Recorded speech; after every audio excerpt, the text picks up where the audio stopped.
July 5 నుంచి 11వ తేదీ వరకు ద్వాదశ రాశుల ఫలితాలు తెలుసుకునే ముందు ఈ వారం అంటే 5వ తారీఖు ఆదివారం నుంచి 11వ తారీఖు శనివారం వరకు కూడా గ్రహచారం అంటే ప్రస్తుతం గోచారంలో ఉన్న గ్రహచారం ఏ విధంగా ఉందో తెలుసుకుందాం. ప్రస్తుతం అయితే కనుక మనకి ఈ వారం అంతా కూడా కుజుడు వృషభ రాశిలో ఉండటం అనేది జరుగుతుంది. అలాగే రవి కూడా మిథున రాశిలోనే ఉండటం అనేది, ఇక శని రాహువులు కూడా కుంభరాశిలో రాహు, మీన రాశిలో శని సంచరించడం అనేది ఉంటుంది. ఇక ఈ వారంలో ముఖ్యమైన మార్పులుగా చెప్పాల్సి వస్తే కనుక ప్రస్తుతం గురు శుక్రులు ఇద్దరూ కూడా కలిసి కర్కాటక రాశిలో ఉన్నారు. అయితే ఆదివారం నుంచి అంటే 5వ తేదీ నుంచి శుక్రుడు సింహరాశిలోకి ప్రవేశిస్తున్నాడు. అలాగే ఇదే రోజు నుంచి బుధుడు కూడా వక్రించి కర్కాటకం నుంచి వెనక రాశి అయిన మిథునంలోకి చేరబోతున్నాడు. అంటే బుధుడు వెనక్కి వెళ్తే శుక్రుడు ముందుకు రావటం అనేది ఈ వారంలో ఉన్న ప్రధాన విశేషం. దీనివల్ల మనకి ఏం ఫలితాలు వస్తాయంటే కనుక జూన్లో కురవాల్సిన వర్షం తగినంత కురవపోవటం అనేది జరుగుతుంది. ఎక్కువగా ఏదైతే మనకి వర్షాలు పడాలో ఆ వర్షాల్లో అభావ పరిస్థితులు ఏర్పడే వైనం కూడా ఎక్కువగా కనిపిస్తుంది. అలాగే శుక్రకేతువుల కలయిక వల్ల స్త్రీల పరంగా మరింత సమస్యలు పెరగటం కానీ, స్త్రీల వల్ల ఆకస్మిక నష్టాలు కానీ, స్త్రీలు తీసుకునే నిర్ణయాల వల్ల ఏదైనా సరే జరగరాని పరిస్థితులు కానీ వచ్చే అవకాశాలు కూడా ఎక్కువగా ఉన్నాయి.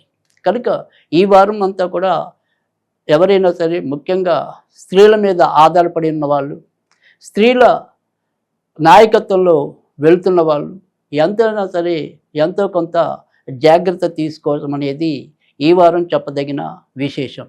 అయితే ఈ వారం అంతా కూడా సామూహికంగా ఆలోచించినట్టయితే కనుక అంటే రాశుల ప్రకారం కాకుండా సాధారణంగా సామాజికంగా మనం ఏదైనా సరే మేలు చేయాలి అనుకుంటే కనుక ఈ వారం అంతా కూడా మనం లక్ష్మీ గణపతికి సంబంధించిన పూజలు చేసుకోవటం వల్ల కరువు కాటకాల నుంచి రక్షించబడటం, ప్రమాదకరమైన పరిస్థితుల నుంచి బయటపడటం ఇత్యాది అనుకూల ఫలితాలు రావడానికి అవకాశం ఉంటుంది. కనుక చేతనైనంత వరకు కూడా లక్ష్మీ గణపతి హోమాలు కానీ, లక్ష్మీ గణపతి పూజలు కానీ నిర్వహించుకోవటం అనేది చెప్పదగిన సూచన.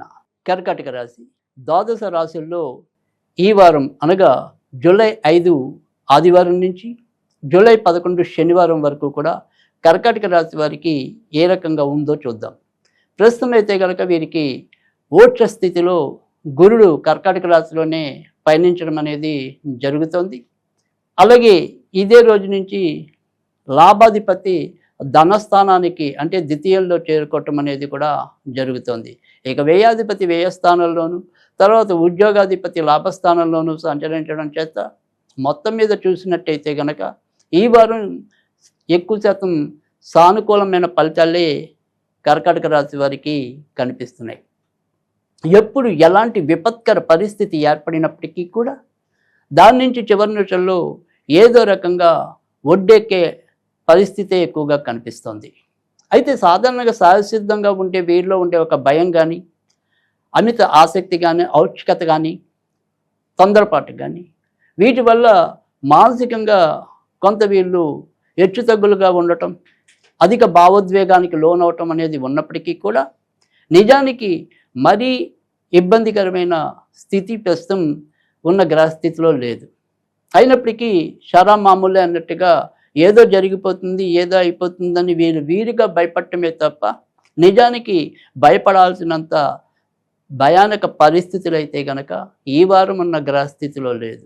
కనుక నిబ్బరంగా ఆత్మవిశ్వాసంతో చెయ్యాలి అనుకున్న పనులు చేయటము, తర్వాత కొత్తవి ఏమైనా సరే ప్రాజెక్టులు లాంటివి ఎంపిక చేసుకున్నట్టయితే కనుక వాటికి నెరవేర్చుకోవడానికి, శ్రీకారం చుట్టడానికి, మీ యొక్క కళలను సాకారం చేసుకోవడానికి ఈ వారం చాలా ఉచితంగా ఉంటుంది, సానుకూలకంగా ఉంటుంది. కనుక భయాన్ని, సందేహాన్ని పటాపంచలు చేసుకుని మీరు కనుక ముందుకు వచ్చినట్టయితే కనుక విజయ ద్వారాలు తెలుసుకోవడానికి ఎక్కువసేపు పట్టదు. కనుక ఆ రకంగా కర్కాటక రాశి వాళ్ళైతే కనుక మరి కృషి చేసినట్టయితే కనుక విజయ తీరాలకు చేరే అవకాశాలు అయితే ఎక్కువగా ఉంటాయి. ఇక మొత్తం మీద చూసుకున్నట్టయితే కనుక కొత్తగా ఏదైనా సరే ఇల్లు అలాంటివి తీసుకోవాలన్నా, లేదా పాతవి ఏదైనా సరే మనం వస్తువులు అమ్ముకోవాలన్నా కూడా, అంటే పాత వాహనాలు కానీ ఎక్కడైనా మనం ఏదైనా సరే స్థలాలు కానీ ఇల్లులు కానీ అమ్మకానికి పెట్టి ఉంటే కనుక వాటన్నిటిని కూడా ఎంతో కొంత అనుకూలమైనవి, లేదా ఎవరికైనా సరే అమ్మగలము అనే ఒక వడంబడిక కానీ కుదరడానికి కానీ అవకాశాలు ఎక్కువగా కనిపిస్తున్నాయి. అయితే వివాహానికి సంబంధించిన విషయాల్లో మాత్రం, అంటే కొత్తగా వివాహం అవ్వాల్సిన వాళ్ళకి మాత్రం పెద్దగా ఆశించినంత పురోభివృద్ధి సాధించే పరిస్థితి అయితే లేదు. ప్రస్తుతం వీరి యొక్క కళాత్రకారకుడు మరి వ్యయాధిపతి అయిన రేవతి నక్షత్రంలో సంచరిస్తూ ఉండటం చేత శని ఆ రకంగా ఎప్పటికప్పుడు ఏదో రకంగా వాయిదా పడుతూ ఉండటం, సంబంధాలన్నీ కూడా దగ్గరదాకా వచ్చి కుదరకపోవటం, దీనివల్ల ఏదో రకమైన అవస్థ తప్పకపోవటం అనేది అయితే కనుక కర్కాటక రాశి వారికి ఉంటుంది. అయితే ఇప్పటికే పెళ్ళైన భార్యాభర్తల మధ్య మాత్రం పెద్దగా చెప్పుకోదగిన ఇబ్బందులు అయితే రావు.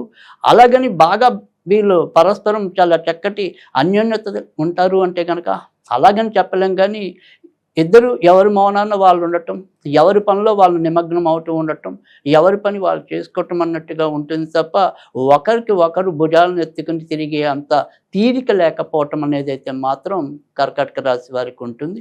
అలాగని గొడవలేం ఉండవు కాబట్టి అదొక ప్రశాంతత అనేది అయితే మాత్రం ఉంటుంది. మొత్తం మీద చూసుకున్నట్టయితే కనుక ఈ వారం కర్కాటక రాశి వారికి మరీ చెప్పుకోదగిన ఇబ్బందులు అయితే ఉండవు. ఈ వారం వీరు సాధ్యమైనంత వరకు కూడా లక్ష్మీదేవికి సంబంధించిన పూజలు చేసుకున్నట్టయితే కనుక మరింత మంచి ఫలితాలు పొందడానికి కూడా అవకాశం ఉంటుంది.